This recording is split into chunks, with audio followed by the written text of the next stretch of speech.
On the ground, there was a footprint. A big footprint. So I was hooked from that moment on. I started spending all the time I could spare searching for the beast, then I spent time I couldn't spare. That's how I lost my job and my friends. So sad. Well, I didn't tell it so you could cry in your sprouts or whatever that is, darling. I'm telling it so that your father won't make the same mistake. Well, I appreciate what you're saying, Dr. Wrightwood, but there's a big difference between your story and mine. Not as big as you think. Maybe even bigger. No, you're kidding yourself.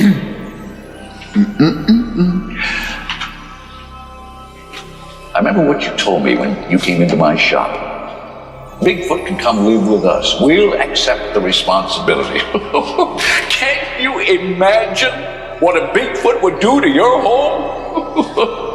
Yeah, well, I can. You're good people. I'm going to say this once. I'm going to say it simple. And I hope to God, for your sakes, you all listen. There are no abominable snowmen. There are no Sasquatches. There are no big feet. A modern day remake of Matthew Vaughn's Layer Kick, a Coen brothers end up with Timothy Chalamet. A Citizen Kane prequel, a Midnight Cowboy sequel, Alvin and the Chipmunks deserve another squeak. There's so many new ways to revisit sideways, but a graphic novel is how we choose to update. But we still hold fast, you can't change the past on the Ruined Childhoods podcast. On our last H episode of the podcast, we sang the praises of Home for the Holidays, the 1995 comedy about a woman removed from her comfort zone and brought to the burbs as she and her family desperately try to make the best of a bad situation. The movie is fondly remembered for its cast, featuring the likes of Holly Hunter, Claire Danes, Robert Downey Jr., Anne Bancroft, Charles Durning, Steve Guttenberg, Dylan McDermott, Geraldine Chaplin, and Cynthia Stevenson. The film was directed by Jodie Foster and seamlessly blends the sights and sounds of the mid-90s with the stuck-in-time feeling of visiting older relatives. This especially rings true in the film's soundtrack, which features 90s songs like Rusted Roots' Evil Ways and 60s songs like Janis Joplin's Piece of My Heart, one of her most iconic songs. In fact, Piece of My Heart is one of the 10 tunes Joplin performed on August 17, 1969 at an outdoor music festival in Woodstock, New York. During Janis Joplin's 10-hour wait to take stage after her arrival, she passed time by smoking pot, shooting heroin, and mingling with the crowd. The following morning, Janis chilled with her Preggers pal Joan Baez to watch Jimi Hendrix's now legendary performance while sitting in a van belonging to another Woodstock stand-up performer, Joe Cocker. Born John Cocker in Sheffield, England, Joe skyrocketed to fame thanks to his 1969 debut album's many distinct cover songs, notably The Beatles' With a Little Help from My Friends, which is also the title of the album. This particular cover was later cemented in pop culture infamy due to its use by the show The Wonder Years as its theme song. But The Wonder Years isn't Cocker's only soundtrack appearance. He has tracks on the soundtracks for 1981's Modern Romance, 1982's An Officer and a Gentleman, 1988's Bull Durham, and this episode's film, among many others. Greetings, Starfighters. This is Ruined Childhoods, episode 300. I'm John, joined as always by my brother Dan. And on this episode, we're talking about Harry and the Hendersons, the story of a creature removed from his natural habitat and brought to the burbs as he and his adoptive family desperately try to make the best of a bad situation. Holy cow, Dan, 300 episodes. Yeah. Wow, indeed. Do you have any favorites from the bunch? Oh, boy. As we just can take a moment to just reminisce about the past 299 episodes. Oh, there's so many. So just thinking about the different ideas and approaches, and I guess, I don't know, little things that I am particularly proud of, like contributions.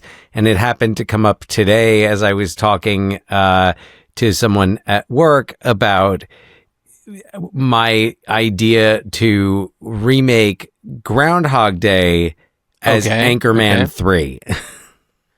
Oh, okay. And it was on that we've never done an Anchorman episode, but we did our Groundhog Day episode, and it was with the original Anchorman taking place in the 70s, like early 70s, the second Anchorman taking place in the 80s, it would make sense for the third Anchorman to take place around 1993 and actually have it where like Ron Burgundy, I mean, with technology today, anything is possible to actually have like, you know, to see like Phil Connors in the background doing his report while Ron Burgundy is doing his from a different angle. Yeah. But where it's actually like the same day and Ron Burgundy is also caught. He's also in a time loop. So I was just thinking about that one today. I mean, so many great movies. And the other thing I think about is like because I think we kind of started this thinking like, oh yeah, we'll get to talk about our favorites and it'll be a good excuse to like go back and rewatch some old ones. And we have dug some up that for one reason or another did not, I mean, for some, the reasons were obvious, for others, maybe not so much, but like, because we've seen those movies where it's like, man, why don't more people talk about this movie? I think we always come back to Gabriel over the White House. Gabriel over the White House. A big one. Or the man. Success. The Man. Speaking of that, fascinating movie. Our presidents, our presidents run. Fictional presidents run. Yeah. Right. Yeah. And just thinking about those movies, Q, the Winged Serpent. Which I'd always heard of, but like that's the other thing is movies that I had heard of, but never would have actually sat down and watched them. You know, and I'm glad that you brought up Q, the Winged Serpent. So just the other day, I was meeting up with a friend of mine who recently moved to Portland, which is where I live. We met when we were both living in Los Angeles, and he, who is also like a film fan, he's a cinematographer himself, camera operator, DP, whatever you want to call him. So we were trying to figure out where to go, and he was like, oh, well, I wanted to check out this David Lynch bar. It's a bar that's associated with the Hollywood Theater out here, and it's got a David Lynch theme. So we go there, and it happened to be closed. I guess it's just only open certain nights. Surprising for a bar. Anyway, we decided to pivot to a different place that we were going to go to called Cult Classics. And Dan, I sent you a picture from Cult Classics, and this is a VHS bar. Like it's all about these weird cult classics. And I would also say that using the term cult classics is a little loose, considering the fact that when we walked in, first of all, you would have loved this. We walked in, and my buddy, his name is also John. So John said to me, who is that actor? Like pointing to all of the TV screens that was playing this one movie. And I was like, oh, that's Kevin McCarthy. And he's like, what's he been in? I was like, well, you might remember him from The Misfits. He had a very small role in The Misfits, but more popularly, like, you know, Inner Space, UHF, like thinking about all the ones where he does, I mean, he's been in 5 zillion things. Right. But like the late 80s villain phase, which totally you pretty much just ran through. Yeah, and then he was like, oh, I wonder what this movie is. And this is a movie that I've never seen before, but I recognized the style of the puppets in it, and I was like, oh, it looks like it's one of the Ghoulies movies. And sure enough, it's like Ghoulies 4, Ghoulies Go to School or something with Kevin McCarthy, and it's absolutely bananas. But going to in reference to the Q, the Winged Serpent. So as that movie ends, we notice that there's like more people like filing in there, and they're all kind of turning their chairs towards where there's like the bar with like more TV screens, and a VHS tape goes in, and the Vestron Pictures logo comes up. Your eyes just lit up. So I even stopped, and I was just like, "Ooh, look at that Vestron logo! That's so delicious." And there was they played the trailer for Transylvania 65000. Oh, okay, so that was what you sent me the picture of. Yeah, I didn't know if it was actually the movie. Okay, so it was the trailer. Yeah, but then they kind of like paused the tape, and they made an announcement saying like, this is the only copy that we were able to get our hands on. It's maybe a little rough, but it's so good. And of course, everything is being played on VHS. Yeah. And it was The Stuff. And I was, talking to my friend John, and he was like, "What's this?" And I was just like, "Oh, Larry Cohen, really fascinating director." And this has Michael Moriarty in it, who he also worked with on this movie called Q, the Winged Serpent, which is Michael Moriarty is doing just like some incredible things that like you've never thought an actor would ever think to do. Right. And he was talking about how he knows Michael Moriarty really well from Law and Order. Right. And I was just like, so you're going to appreciate his work so much more in not just the stuff, but like, I was like, you got to watch Q, the Winged Serpent. Yeah, Q. So and that was one where I remember when I watched it for the podcast, I watched it the very next day, just because I wanted to like make sure that I was like, I'm not dreaming the entire movie. Right. And then I watched it again with like a group of friends, and it was, so good. Yeah, I remember that when I had to I keep going back, and I had to keep going back. Like, wait a second. Wait, what did where did they come from? What's happening here? Yeah.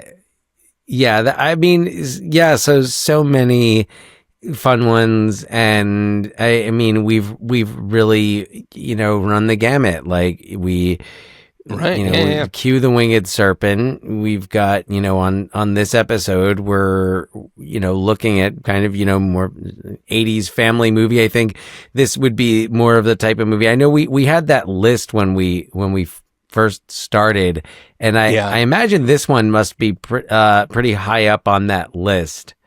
That's a really good question, and I'm movies actually that would have come up for us to cover. Movie list for podcast is what it's called. Yeah. And we haven't even like looked at this one in a while. There's still things on there we haven't done. Dan, it's not on the list. Is it not anywhere on the list? Wow. No, isn't that shocked. shocking? I am surprised. I am surprised. So, anyway, anything else you wanted to share, just kind of like in commemoration of the 300 just here?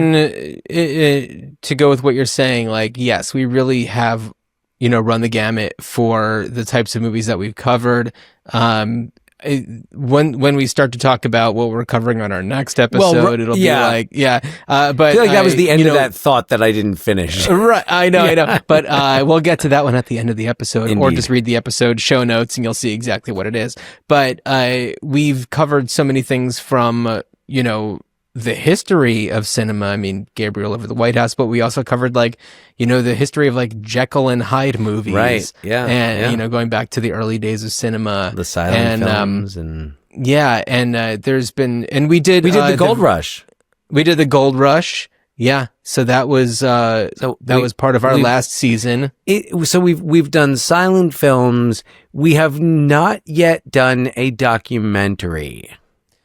Well, we kind of did with F for Fake. Right. Yeah. I was going to say, I feel like we've done something documentary. So F for Fake, maybe in the documentary form, kind of the closest. It's maybe the closest we've come to doing a documentary, but that's a little tricky to cover when we're doing a show about movie legacies and continuing the movie's legacy. Right. A documentary, something that's about, real people, it's a little bit harder to kind of do something new with. Though I would suggest it's a different, we do, and I it's not ruled out because there are examples of those documentaries that have been turned into narratives. I think of Grey Gardens, as one, The Eyes of Tammy Faye, which was a documentary that was then turned into a narrative film and then a musical. Oh, is that a musical too? Yeah. I didn't know that. Yeah. Yeah, there's also different ways that you can take history and turn it on its side, and that's kind of what Quentin Tarantino had been doing with, World War II, and then also the Manson family. Yeah. So It's just proving that it's like, oh, it can be done. I mean, if you're Quentin Tarantino, but Well, yeah, I mean, and so there are certainly documentaries. I know we've both seen that. Just like sometimes we come away from these movies saying, well, the thing that I would want to see would be a documentary about this actual topic. Sometimes it goes the opposite way, where it's like, wow, a narrative about this would be fantastic. right, yeah, Yeah. totally, yeah. So so before we get into, You've got something on your mind. so I'm gonna segue us into it via a family history. So John and I are brothers, and so some shared history there that we'll get into. But in talking about, because sometimes we talk about these movies and sometimes we say like, well, the best thing to do would be to put this back in a theater so people could see it on the big screen.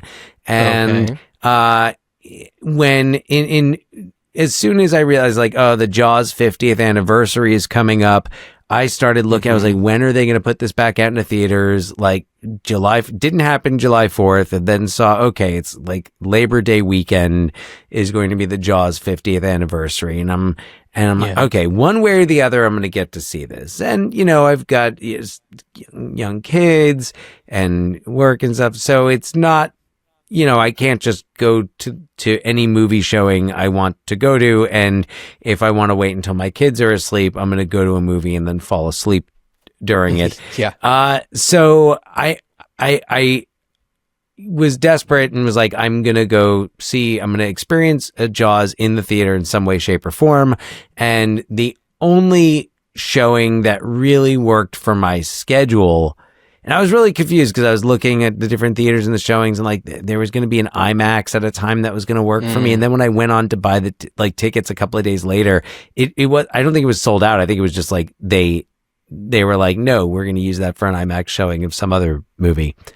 Really? Or I don't know. Weird. Like it was on there and then it wasn't. This is on Fandango. So anyway, I ended up. Is Fandango your preferred movie Showtime lookup service? Well, it depends if it's not just a theater where I would go to their website. Yeah.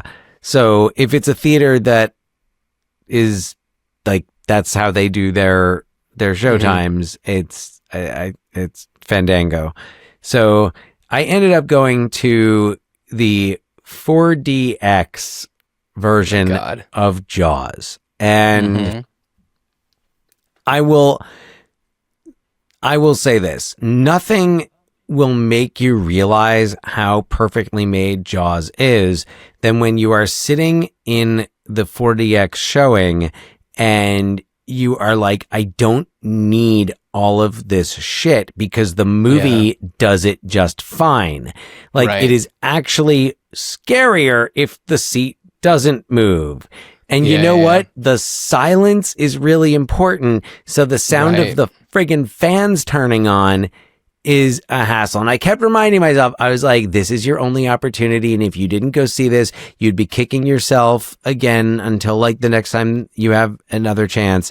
And I was like, all right, look for the cool stuff. Like, I'm like, I've seen Jaws before, not in the theater, and of course, like it's the 3D transfer, which was, I mean, like they did a good job. It's just all entirely unnecessary. And what it reminded me of, and here's where I'm going to segue, because to talk about Harry and the Hendersons, we have to go back to the summer of 1987, and we have to go to Universal Studios. And watching Jaws in 4DX reminded me of when we went to Universal Studios in the summer of 1987, and we did the backlot tram ride and had the part where Jaws was in the water and pulls the dock off from it and the tram kind of rattles and everything. That for about 2 hours. My God. Is Jaws in 4DX. And like, look, there are like, you could still appreciate like that awesome shot of Quint when he's standing down at the end, and just with his back up and he's like center of the frame.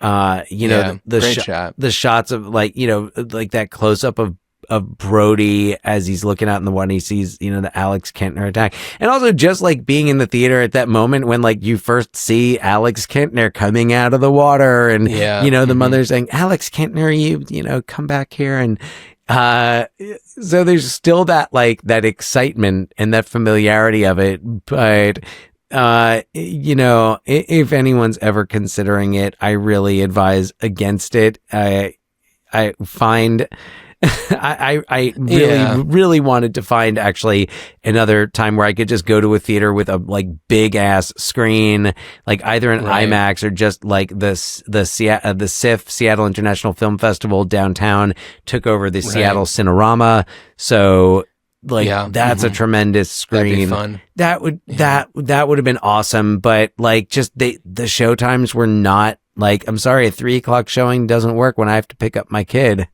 at 4. Yeah, no, totally. Yeah. So anyway, but it reminded me, of being in that tram. And I remember in the tram, they had all the, like, when you looked up in the tram, they had all the, like, the ads for the big, like, Universal summer 1987 movies. And Harry and the Hendersons was right up there. That's right. Yeah, for sure it would have been. Yeah. And there was probably, I was trying to remember if there was any like Harry and the Hendersons stuff, like if they had like a model of, like, did they have a model of like one of the did they have like one of the costumes? I don't remember. I was too young to remember. Yeah. If it wasn't caught on camera, then there's no way I'm remembering. Right. Yeah. Yeah. Just to kind of go back to the Jaws of it all, I feel like with that one, it's like you don't need to do all of the stuff. Like, I mean, you exactly said that, but it's just like you're gonna sell tickets to this. You don't need to like make it a whole thing. And it reminds me a lot of the most recent like controversy with The Wizard of Oz at the Sphere, where they used AI to like recreate things and to like fill out the Sphere itself. And it's like, oh, you've ruined this. Like you've taken this thing that's great and you've, I don't know, tarnished it in a way. And so for Jaws, how dare you shake a seat and spray water and blow air and all that kind of stuff. It's like, I mean, it works.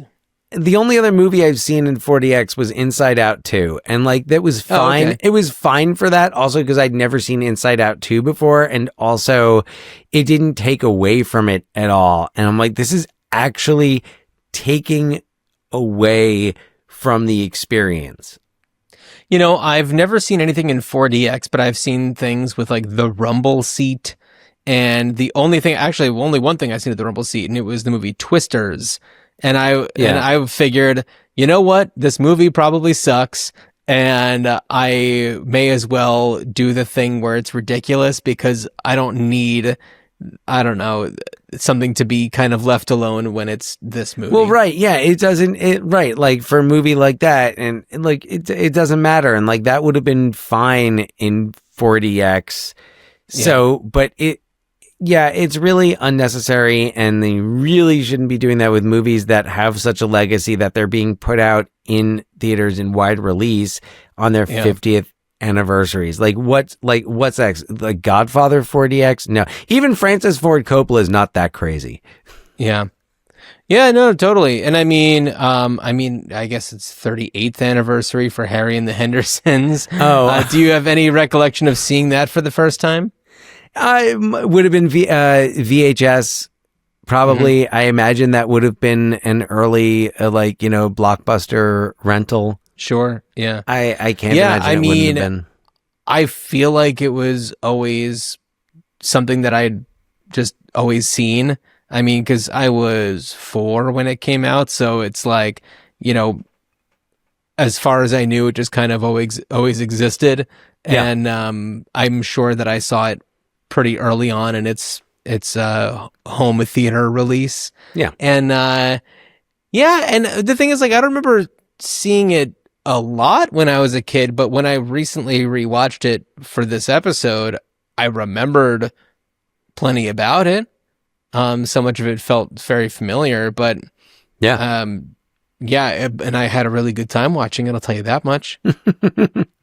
Yeah. What was the experience like as a Seattle resident watching it? Oh boy. Well, first of all, as a Seattle transplant, and much less a Seattle transplant from the New York area, I've had this theory for a long time since moving here that it explains a lot of the Seattle driving is the sense that at any moment Bigfoot could just run out into the road. So random, because we first moved here, I'm like, why people are just randomly applying. Why are you applying your brakes so randomly? And why are you're driving so skittishly? And then I was, oh, that's right. Because they saw this movie and like Bigfoot could just run out. Right. In the middle. Even if you're not this movie, even if you're not driving in whatever back road, like backwood roads that they drive in this when they hit Bigfoot. But yeah, so as a Seattleite, that was my experience. Also, seeing like there's one part where there's a lot of traffic on the road,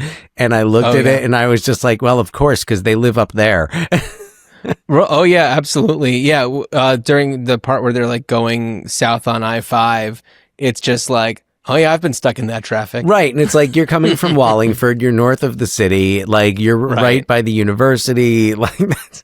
So yeah. I mean, yeah, because watching it before living in Seattle, it was really just like, oh, okay, they chose to set this in Seattle because, and like, I get, it makes more sense when you understand things like, geography, but yeah, Bigfoot lore. Yeah. But at the time I wasn't, when I was 10, when this movie came out, I didn't associate, because there were also some Bigfoot myths around Appalachia. So some like similar, there were like kind of the similar myths around. Right. So it wasn't, I didn't realize that there was such a strong association between Bigfoot and, the Pacific Northwest, with Seattle and Washington Northern State. California. That's definitely a big Sasquatch hotspot. Yeah. Willow Creek. Right. Notably. Do you ever see the Bobcat Goldthwait movie? I was just going to say, is now the time when we can shout that movie out? Because absolutely. I have seen that movie and it's fantastic. It's scary. It is so good. It's really well done. One of Bryce I guess you Johnson. describe it as like a found footage. Yeah. But like really, really well done. I'd say it would make it for a great double feature paired with Harry, like a little shot chaser situation. Yes. Yeah. Absolutely. Yeah, a very different version of a similar story. Yeah. Well, I guess for that one, it's people who are trying to like go find. Yeah, Bigfoot it's when you go looking for trouble, you're going to find it. But if you accidentally just run into it in the road, it's lovable. Yeah, I know. And I remember kind of some interesting and fun context for this movie is how it fits into like the Amblin Pictures like 1987 slate of like Batteries Not Included, and Harry and the Hendersons, and like that genre of the the E.T. variations. We could call them. The I don't know, I would say fish out of water, but some sort of cryptid out of water. Yeah, like mythical creature out of water. Like even Gremlins kind of like fits in there. I rewatched Gremlins 2 recently. What a excellent. What a treat. It is now the only form in which I will tolerate Hulk Hogan in my media. Oh my God, I know. Ugh, so, geez. But I rest in something. But I thought about that. Well, because also, so I sometimes listen to this podcast called Tights and Fights, and they were talking about wrestlers turned actors, and there was like a list. I forget which publication put out like a list of like the best wrestlers turned actors, and the argument was like Hulk Hogan didn't act. Hulk Hogan just did Hulk Hogan on screen. They didn't mention Gremlins 2, but. He's playing himself. Well, right, so, yeah. I mean, yeah, but it's different from like Suburban Commando or The Nanny. Right, but it was The Nanny, is that what it was called? Mr. Nanny. Mr. Nanny. That's what it was. Yeah, yeah. By the way, I saw some social media clips recently from Mr. T's daughter, Erica, who is a stand-up comic. And she's talking about like her experiences growing up being Mr. T's daughter. Wow. And like, situations with Rowdy Roddy Piper and Hulk Hogan and stuff. Yeah. And it's if you can find it, you should definitely check it out. Because she's very funny and tells some pretty great stories. That sounds good. Yeah. So, but that's where Harry and the Hendersons kind of finds itself as Steven Spielberg. Steven Spielberg's 1987 release was Empire of the Sun. So he was focused on other things and he needed these other projects to keep things light. Well, let's let the Amblin the Amblin money keep rolling in while he's making a POW drama. Well, so I watched the Blu-ray for Harry and the Hendersons that featured commentary from the director William Deere, and who seems like a delight. I don't know much about the guy, but it seems like not the first film of his we're covering. Oh, that's right. What was the other one that we covered? If Looks Could Kill. If Looks Could Kill. That's right. Oh, the Greco classic. Yes. So William Deere really, speaks about this movie with a lot of love and tenderness, and rightfully so. I mean, it's a remembered film that's very like of its time, and was talking about how like the idea for this really came first as a series that he wanted to do with somebody who we mentioned on a recent episode, Fred Gwynn. Okay. Yeah. So Fred Gwynn, I guess he had in mind to just be Sasquatch, and it was going to be Bigfoot living with a family in a TV series. And I think that the story is that William Deere became kind of friendly with Steven Spielberg and just pardon the turn of phrase, endeared himself to Steven Spielberg, and who was just like, so what do you have going on? And he's like, I've got this one project that I've been tinkering with for a few years. And he's like, hey, let's do it. Let's do a movie. And so that's kind of how it came about. And it's just like, I'm glad that it happened the way that it did, because it carved a path for what would become a series, which we'll talk about later, that probably wouldn't have been as good had it not been for the movie that preceded it, because they got to use the same costume and makeup and everything that was designed by Rick Baker. Rick Baker, yeah. Yeah. So Dan, why don't you give us a little synopsis and then we'll really get into this. Here we go. On the ride home from a camping trip, typical family the Hendersons make an abrupt stop when they crash into a passing animal. Upon inspection, they discover that it's none other than Sasquatch himself. Unsure what else to do, they strap the presumed dead missing link to the roof of their car and return to their Seattle home to regroup. After returning home and turning in for the night, they discover that the monster has sprung back to life and immediately has begun to explore the Hendersons' home in search of food and a proper nest. Over the course of the following day, the family becomes endeared to the beast, but in a desperate attempt to return home, he sneaks through the shadows of Seattle, but is frightened by this unknown and seemingly hostile world.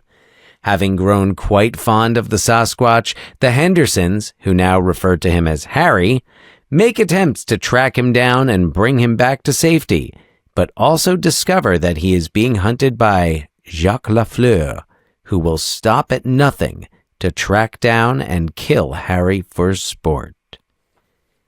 As George Henderson, the patriarch of the family, we have John Lithgow.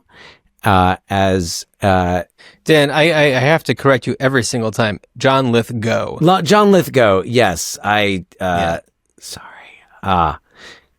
Apologies. We've become programmed to say Lithgow. But I've heard him in interviews say that it's Lithgow.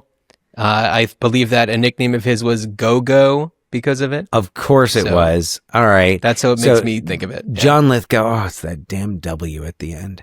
Maybe like bow, like bow tie. Okay. All right. That'll work. Thank you.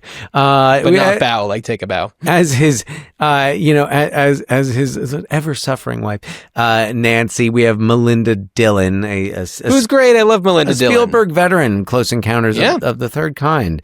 Yeah. Oscar nominee for that. And also think she was nominated for The Prince of Tides a few years after this.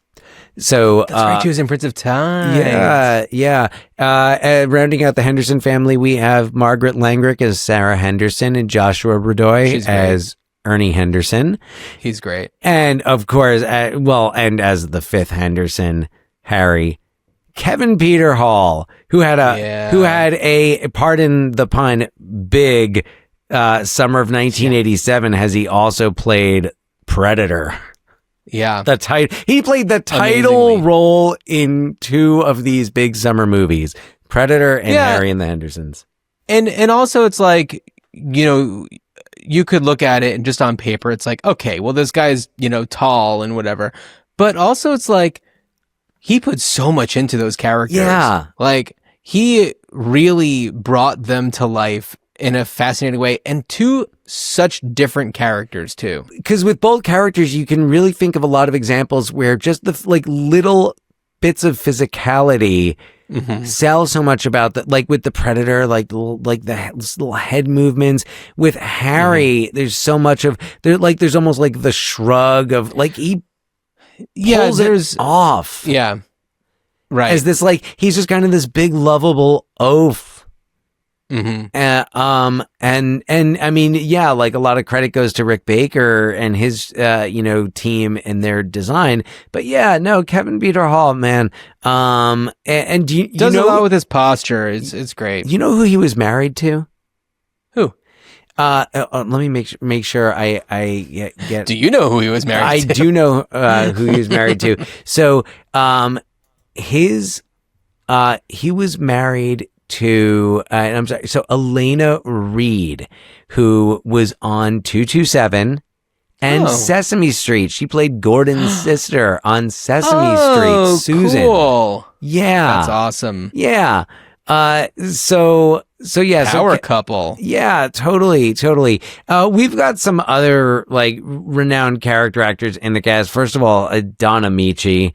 So good. Dr. Wallace Wrightwood. He's talked about him in our Cocoon episode. Oh yeah, and probably Trading Places. Oh yeah, Trading Places, of course, yeah. A long way back, 300 episodes, man. It's hard to remember them all. I know.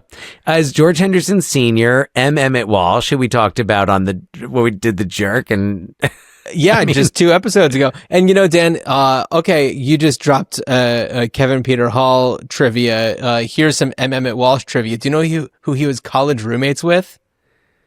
Oh, who he was? I'll give you a clue. He's looking over your shoulder. Devane. William Devane. Wow. Yeah. M. Emmett Walsh, college roommates with William Devane. That's what I want. That's my spin-off. I want to play. That's just about the conversations that M. Emmett Walsh and William Devane had, their conversations about acting. Yeah. So M. Emmett Walsh plays John Lithgow's dad. Yeah. David Suchet as Jacques Lafleur. Accomplished British actor. Hercule Poirot. Yeah. He's my Poirot. I don't know about you. My Poirot, I was going to say, Albert Finney. Murder on the Albert Orient Finney's Express. a good one. Yeah. All due Finney's respect to Kenneth Branagh. I love him, but... No. But the BBC series, I remember watching that so much. And, he is such a delightful Poirot. Yeah. But to see him in this as just the sleazy Lafleur, who's just the hunter, who's just out for, a trophy kill. Yeah. Yeah. He does a great job in this, and we can't leave out Lainey Kazan.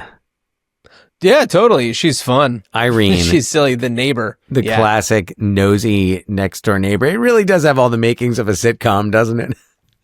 It really does. It's so much fun. Was Edie McClurg not available? Maybe not. Edie McClurg. Well, I feel like you're getting a different type of zany neighbor with Edie McClurg. I guess Edie McClurg is a Midwest zany neighbor. Not that Lainey Kazan necessarily screams Seattle. No, Lainey Kazan is also a transplant. She's not a native to the PNW. No, it's a Microsoft hire there. Sure, if they're north of the city. And it was funny. I was thinking about it. You mentioned in the synopsis. I was tempted to go off script because talking about how Harry is frightened by this unknown and seemingly hostile world. He's encountering the Seattle Freeze. Oh, the Seattle Freeze. That's the personality. Yeah, well, it's just personality type. It's kind of like newcomers will not be welcomed with open arms. They'll be greeted with standoffish curiosity. Oh, gotcha. Yeah. So anyway, yeah. And that's that pretty much rounds out the cast here. Yeah, it's such a fun movie. I mean, obviously the makeup and the costumes are incredible. The look of Harry, like, it wouldn't work if not for Rick Baker's designs and Kevin Peter Hall's physicality, and those are his eyes in there. So it's like, the looks that he gives. Yeah. Despite having to kind of act through this costume, it really, all works together and is so fun. And it's such a great example of like a twist on a monster movie where you just have like, it's the E.T. of it all, but right. like even the people cuter. are the monsters. Yeah. The people are the monsters. Yeah, no, it's Harry's totally cuter than E.T. Absolutely. Yeah. Absolutely. And John Lithgow, much cuter than Elliot. Lithgow, who's not cuter than Elliot is Ernie. Hey, you know what? Ernie's doing his best. Ernie's such a, yeah. Well, and Whippersnapper? In watching this movie, so like George is, George's father owns a sporting goods store and very alpha male hunter. And George, when we meet him, he's very much like carrying out that legacy of being the alpha male hunter, and his son is totally into it. And, you remember, you're like, this is 1987. This is when there was like the Rambo cartoon on TV and all that. And it was, just that like 80s machismo. So at the beginning of the movie, as we saw in Big Business, they were selling Rambo toys at toy stores. This is true. Yeah. Lunchbox. I had a Rambo lunchbox. Yeah, you did. But so when I watched the movie, and the first time I thought about that aspect, it was more of a, okay, well, just remember, like, that's, and like they're growing up in the Pacific Northwest. It's a little bit more of the culture. And the more I watched it, and maybe this was just adult me looking for something more, but I don't think so. I saw that, I was like, is this movie going for satire? And in thinking about, because it turns around, you find out that George really has this like sensitive artist soul, and like Ernie kind of, turns his experience with Harry, he's more sensitive to that, and like, human life at the end. But I was also, I thought about just the casting of John Lithgow, who not too long before this was nominated for an Academy Award for, playing a transgender woman. Yeah. And I mean, and even in The World According to Garp, that character, there is still a play on, the traditional ideas of masculinity, because Roberta is her name, was previously a professional football player in The World According to Garp, who transitions, is a woman. And I even thought about it, and I was like, are they even like kind of, using Lithgow as kind of a a doorway as somebody who we've already seen, because he also handled, like, at that point he had done some, like, Brian De Palma, like Hitman, like Blowout, right. Yeah, where he was, kind of, chilling and terrifying. So yeah, and he even after this did plenty of villain roles. Oh yeah. What year was Raising Cain? Raising Cain was 92. That was 92. Ricochet was 92. Cliffhanger was 93. That was his British accent villain. Oh my God. I love Ricochet so much. Right. And he's Ricochet's so good in it. Great. Oh, I love Ricochet. Great movie. Yeah. So and thinking about, the takes on it and how this movie this movie is not in favor of gun-toting, hunting, killing animals. It's very much against that. And for a family film that does lean on tropes and certain stereotypes, like, don't get me wrong, the gender roles are still very firmly in place. Yeah. Yeah. The daughter just cares about her flowers. Yeah. Yeah. By the way, I looked her up. Maggie Langrick, she goes by Maggie Langrick now. She's an author. Mm-hmm. She's written like a lot of like self-help books. She has her own publishing. The Monster Within. The Monster Within My Experience Living with the Sasquatch. The Bigfoot in Me. But yeah, so like she's got Bigfoot. This whole publishing company and everything. And like, because she really didn't do much more. Joshua Radoy, after this, it was like Flatliners. I think he's got Flatliners. Billy Mahoney, Billy Mahoney torments Kiefer Sutherland in Flatliners. We did Flatliners. We've done Flatliners. Joel Schumacher. Oh yes, yes. That's I was gonna say this before, but I love our like year-long seasons, but our little special months were fun because we just got so wacky with them.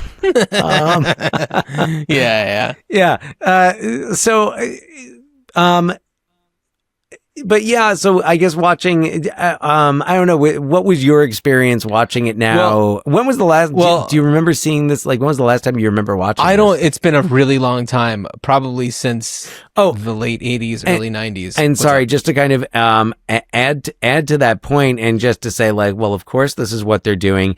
There's the scene when Harry's watching TV. And of course, the film on TV is, I think, Bedtime for Bonzo with Ronald Reagan, who was president at the time.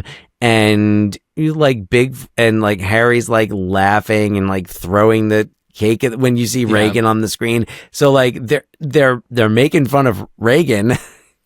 Yeah, I think that it's pretty clear that there's a guns versus art allegory, essentially, violence versus art, considering that John Lithgow is like he's always just wanted to be an artist. He's always aspired to be an artist. And then after the events of the movie, he finally can explore that. I don't know how they're affording to live in that house in Seattle. I mean, I would say on an artist salary, but also on a just employee at a sporting goods store salary, but who knows? I mean, in 1987, it might have been not today. That's for damn sure. Yeah. So I would say also to kind of speak again about the tropes that you were talking about. This movie does have a trope that I love, which is a character walking up to a electronics store that just has TVs that are playing all the same thing. Yeah. That's a wonderful moment. But the way that it's done in this movie, I think, is really fun because it's great. Yeah, it's the way that Harry sees George, who has been on the news defending defending Harry amidst all of these Bigfoot sightings where everyone's talking about how he's this monster, and he's calling people out on like, you know what? I bet that didn't happen at all the way that you're saying it.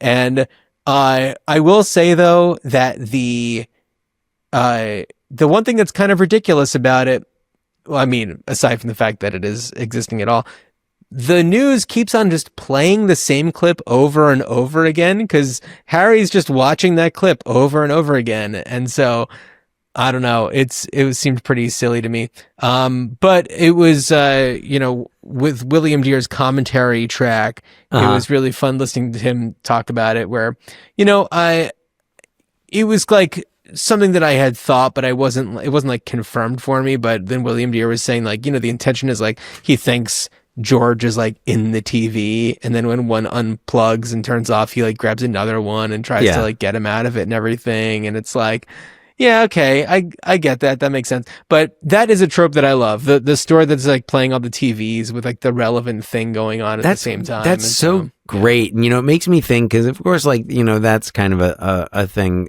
a time gone by, of that, you don't see movies set in 2025 that have that trope in it. So it's like, I wonder when they, like, I'm like, what would be what's like the last one, like the most recent, like movie set in present day? Ooh, interesting.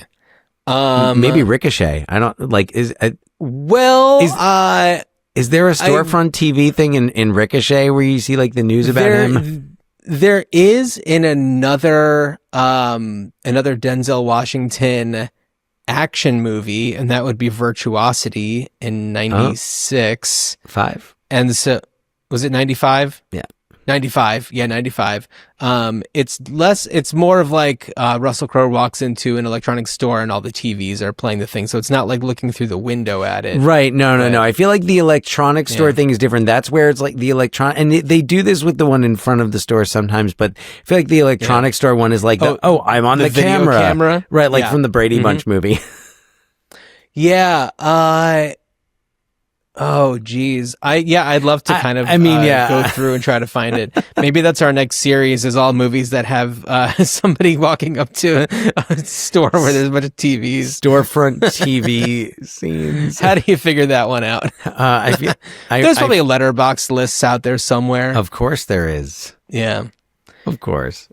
Yeah. If you know of one, email us, ruinchildhoodspot@gmail.com. Yes. We'd love to see that list. But yeah, the movie itself, I think, is just like, it's a lot of fun. I feel like the Don Amici character is really lovely because it's the person who's, always been fascinated by Bigfoot and has kind of become like a laughing stock and kind of like, I don't know, has changed his whole life and kind of lost his family because of his passion for uncovering the truth about Sasquatch, and also a believer that Sasquatch is not a monster. Right. And so to kind of bring him in to the story is really lovely.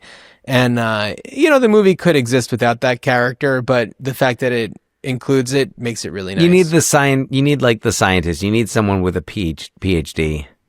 Yeah, but he's not a scientist. He's just an enthusiast. But he's a doctor. Didn't he like write? Is he? Well, yeah, that's true. What is he a doctor of? Doctor of Bigfoot.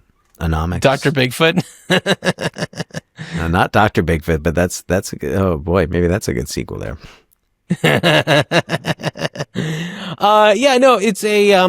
It's really fun, and just to kind of go into a little bit about like the continuing legacy. I did watch the first three episodes of the TV series. They have somebody put them on YouTube.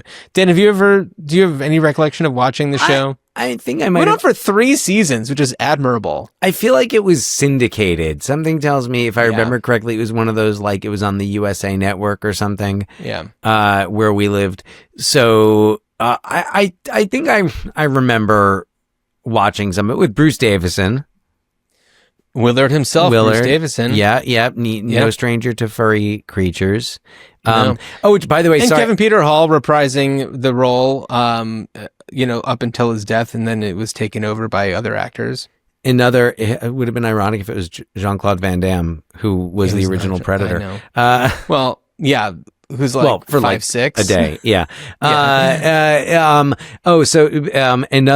Another Amblin trope, specific Amblin trope.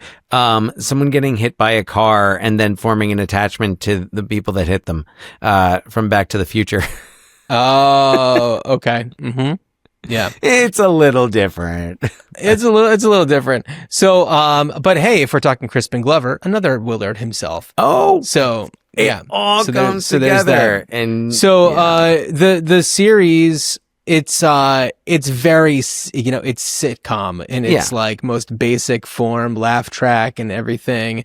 And it's all the like, okay, he's going to just live in our house now. And what are the crazy antics about trying to hide? It's an Alf kind of a thing. Right. And, yeah. But then there's like all of these other strange things where it's like, because it's set in Seattle, you have like, this episode features guest star, whoever from like the Seattle Supersonics, and they bring in all of the like, Seattle people that, I mean, there was no Frasier crossover, but I don't know if Cheers, no, he was still in Boston at the time. I think that was going on. So that was before he was in Seattle. Right. But like someone like Sean Kemp or something like that. Yeah. Probably, somebody that was a little bit easier to get. So, I don't know.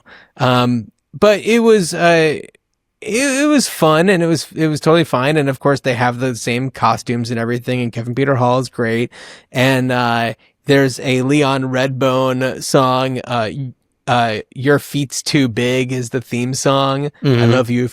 I love you even if your feet's too big. It's so silly. Oh, perfect. But it's very much that like Randy Newman style. I was just gonna jazz blues kind of a thing. I was hearing it in my head and I'm listening. I'm like, what I'm hearing is turning into a Randy Newman song.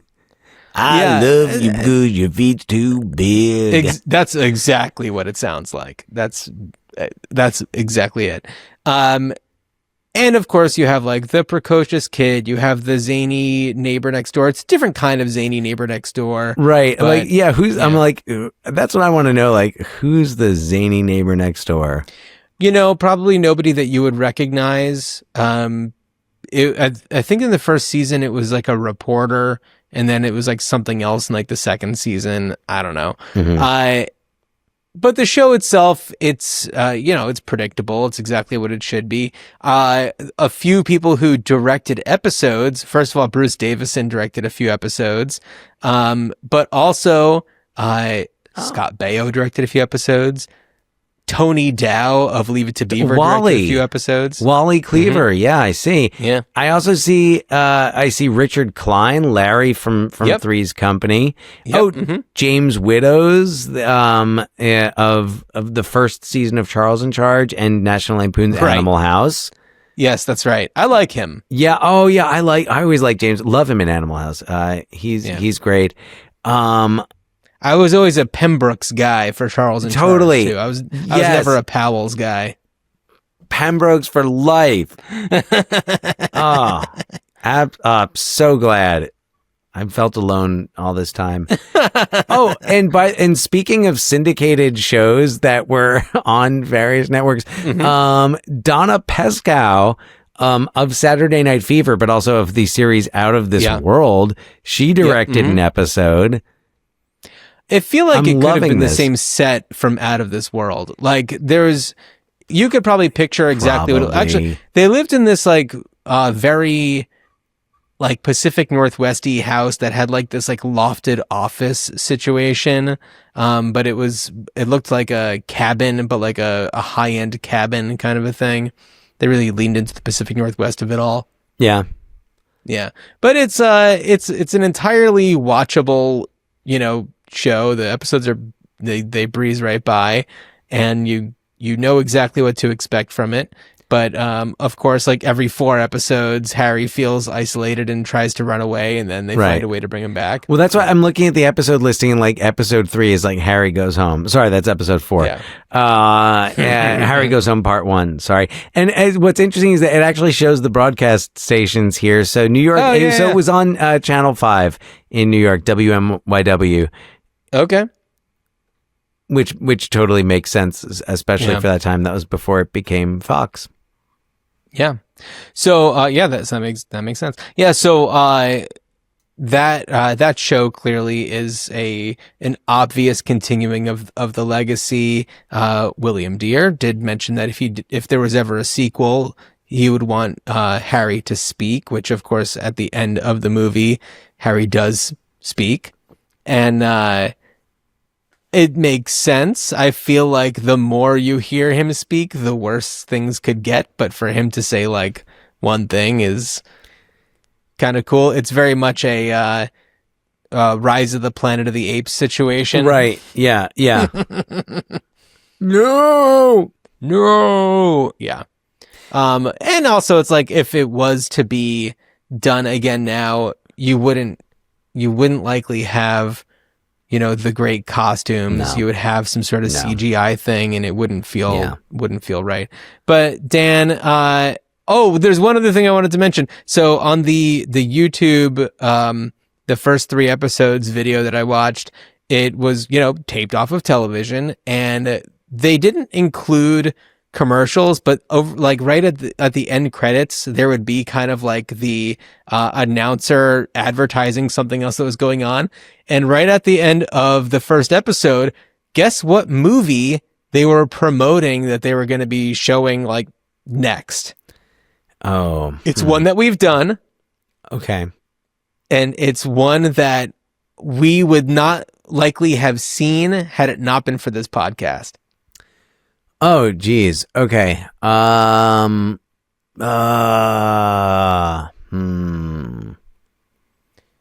It was our second season of the show. What is that? Our first season was like 3 years. Well, the first season was like miscellaneous. Second season was our United States. Okay, so it was in our United States. I'm trying. I'm not cheating. I'm not looking at the archives area. So it's in our United States, and it would have been released before 1991, probably before 1990. Yes. If it was on a syndicated, especially if it was on like not a major network, it would not have been its broadcast premiere. So I'm thinking this is an 80s Let's say they movie. probably earlier, but let's say they probably just got it for cheap. Earlier than the 80s? If I remember correctly, yeah. Okay. All right. Okay. And they got it for, okay. I don't know why I was going to guess Nashville. It does not seem like it would be the right answer. Earlier than Nashville. Okay. All right.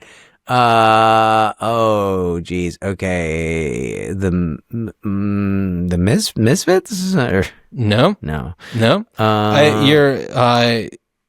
You're warm in the sense that you're in the right kind of pocket.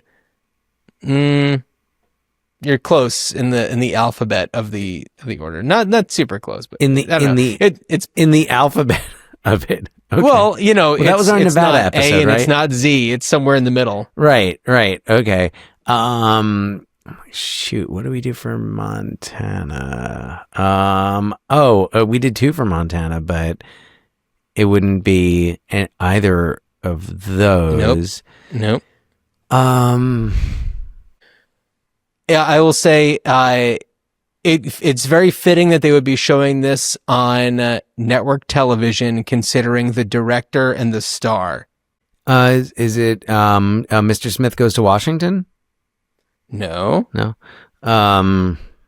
Network? I don't know. We didn't do network in that season. Dan, it's Cold Turkey. Oh!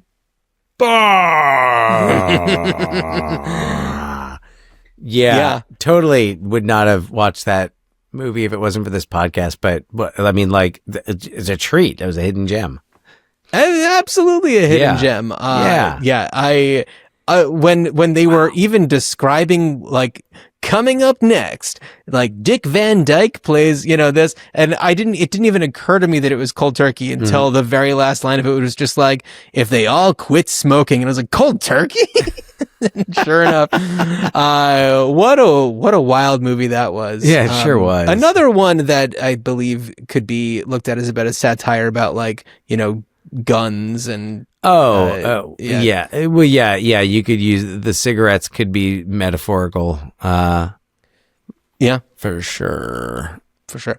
So anyway, Dan, please tell me, what would you do given the opportunity to revisit Harry and the Hendersons? Well, let's see. I was thinking about just a couple of different things, and I'm not excited about the idea for a straight up remake. But if you were going to do a straight up remake and still set it in Seattle, what I think it would be a good opportunity for. So like something that I'm seeing more of, and this is more just in series. Like different streaming series, not necessarily ones that I watch, but like, my wife will be watching something and I'll be like, oh, okay, that's cool. And it's kind of just representation without the representation being the point of it. And just like, yes, this is a family with two moms. This is not presented as like, but more, it's just this is what it is, and not like, making that any point of it. So I was like, you could just do a remake of Harry and the Hendersons, but have that family, be more representative of, contemporary identities, and but also not have it necessarily be about that, because I feel like that type of representation is really important, where that's not the purpose of doing it, but also I don't know that there's a purpose in remaking it set in present day. So I was thinking of a remake set around the time that the term Bigfoot was first coined in 1958. And thinking about what if you remade it then. Now, of course, that took me to a lot of other movies, and that would have that kind of similar meaning. It made me think a lot about Edward Scissorhands. Yeah. Right. Like, what happens when your typical family, at a time when societal standards were so crucial for people to stand by, to bring in to have a, Sasquatch, and thinking, I was like, well, that would be an interesting take to do it then. Again, it was like Iron Giant. I was like, it was like kind of sounding like, oh, okay, well, this would kind of turn out to be like an Iron Giant, Edward Scissorhands, like Pleasantville, type thing. And I don't know if that's interesting. Now, it's just like, it's been done, and it's been done really well. All those movies that I just named are really good. So I don't know if we need to like throw Sasquatch into the mix here. I was doing just a little reading on some like Sasquatch history and myths, and found this story called a story of the Ape Canyon incident. And let me read this to you from Wikipedia. On July 16th, 1924, an article in the Oregonian made national news when a story was published describing a conflict between a group of gold prospectors and a group of quote-unquote ape men in a gorge near Mount St. Helens. The prospectors reported encountering quote-unquote gorilla men near their remote cabin. Anyway, it was investigated eventually, and they it sounded like it was a fabrication, or just like these guys were hallucinating or whatever. But if we play into the what if of it, right? It sounds like that would be an interesting, and, thinking about kind of the tone of it, and, I thought a little bit about like Ravenous, and other, kind of other, similarly set, movies that are really about like, what is in the wilderness surrounding you, and what happens when the wilderness is no longer surrounding you. Right. So I don't know. I was thinking about that, and like, I don't know. Maybe that would be like kind of an interesting. I mean, you wouldn't do found footage, because who would be? Right. You'd have journal entries, I guess, and like some photographs. But that I was like, that kind of sounds like that would be fun. But otherwise, I really don't have any anything else. Like, Bigfoot's been repeated and used in lots of other movies. We mentioned Willow Creek. Yeah. There's the Sam Elliott movie, the man who killed Bigfoot and Hitler or whatever. And I watched it a while ago. So, I mean, there's no lack of Bigfoot / Sasquatch related right. No. films. Yeah. But I do think that maybe rather than looking forward, but like going into the past and showing like encounters with more like, frontier, settlers, yeah, maybe something about the person who took that like iconic, like, is that Bigfoot footage, that blurry footage. Yeah. That thing. So yeah, like the backstory on that, because that's famous. So yeah, that would be cool. I don't know. What's your Harry and the Hendersons take? Well, I did also just want to add that there's one other Sasquatch, I guess, appearance in pop culture that needs to be celebrated, and that, of course, is John C. Reilly in Tenacious D and the Pick of Destiny. Mad respect for that. John C. Reilly is an amazing Sasquatch. So what I'm about to say, of course, is meant to be is not necessarily a serious idea, although Hollywood, if you're listening, do this. Okay, so John Lithgow plays a very high up cardinal in the Catholic Church. And you know what? The Pope dies. And then suddenly there's a conclave going on. Ralph Fiennes is there. And there's all of this, lobbying and petitioning and people trying to get up in the ranks. And, John Lithgow is, kind of like coming up from behind and becoming like the front runner in this thing, and ultimately it's decided that it's going to be him, although there's something known that's like a secret from his past, but like they're trying to maybe sweep it under the rug or something, and they're trying to look into it, but they can't figure out exactly what it is. And so it's finally decided, the smoke goes up and everything, and that's when we finally get a confrontation between Ralph Fiennes and John Lithgow. And that's when Ralph Fiennes is like, it looks like in 1987, you lived with somebody who doesn't appear on the census, and we don't understand what's going on. Can you explain it? There's this George Hen thing that was from the news. And that's when he explains, yeah, well, you know what? I used to live with Bigfoot, and his name is Harry, and I'm George Henderson, and that's the real me, and I'm the new Pope, and I know a Bigfoot. That's what's up. Harry in the Vatican. Harry in the Vatican. That's right. Yeah, I mean, where else is he gonna go? You know what? I cannot think of a sequel idea for this that I would want to see more. Well, of course, I'm going to bring him in. And they did the TV show, and for how ridiculous it is, it's still fun, and it's exactly what it should be. And I'm glad that exists. I wouldn't want there to be another version of it, because, like we were saying before, like the purity of the costume and the animatronics and everything that went into the face, and Kevin Peter Hall's performance, like, it was really, really special. And like, that's what made it stand out. I mean, the scene that you were talking about when he sees George in the TV, the expression on his, is so good. Yeah. Yeah. All of the expressions when he's flying off the hood of the car. Oh, like, yeah. Even then, you see it for like half a second. It's amazing. When he's getting pampered in the living room after he was in the dumpster, and they're, doing his hair and stuff. The look on his face is just so wonderful. And it's like, it's perfect. It's exactly what it should be. Yeah.